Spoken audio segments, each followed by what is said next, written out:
Good afternoon. I'm Jonathan Alexandre, the Director of Public Policy for Liberty Counsel. Thank you, Chairwomen and Senators, for hearing us. You've heard today many LGBT activists attempt to clothe themselves in the language of Black civil rights, equating their efforts to the plight that is felt by Black Americans from slavery to the Jim Crow era. As a person of color, I strenuously object to such a comparison between the LGBT community and that of the struggle of the Black and African American people in this country. It's not only offensive, but it is intellectually dishonest. It's a striking difference, and here's why. The disgraces and unspeakable hardships that have been faced by Black Americans over the course of our nation's history are quite frankly unmatched. No other group of individual has ever been enslaved, has ever been sold as property, has ever been considered less than human under the law. No man, whether he identifies as a woman, has ever been forced to drink out of a transgender water fountain. No woman who believes herself to be a man has ever been forced to sit at the back of the bus on the transgender section. Americans who self-identify as a different gender than they are born have never been denied the right to vote, never been denied the right to attend their neighborhood public schools. They've never been met with fire hoses and lynch mobs. But on the contrary, racists in the Jim Crow era burned Black businesses, bombed our churches, and destroyed our communities.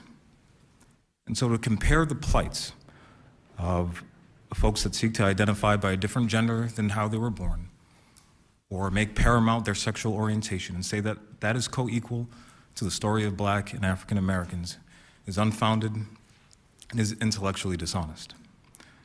The effect of the Senate Bill 1306 goes further in that it seeks to erase legitimate gender distinctions and effectively eliminate any safe spaces for members of one sex or another.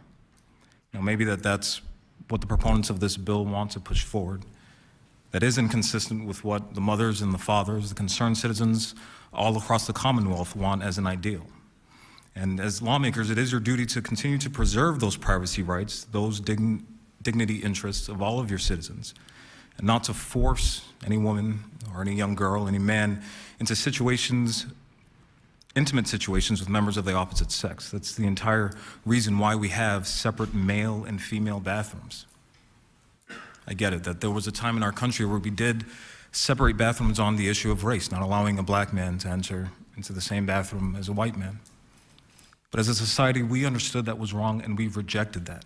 Because there is no difference between the bathroom that a Black man and a white man use. But there is a fundamental difference. There is a necessary difference that we have to pay attention to. The biological realities that separate me from a woman require that we use separate facilities. Require that in intimate spaces where there be persons of the opposite sex in various stages of undress, that we should uphold the privacy rights and not require men and women to be in those same spaces. But that has no correlation to the color of my skin.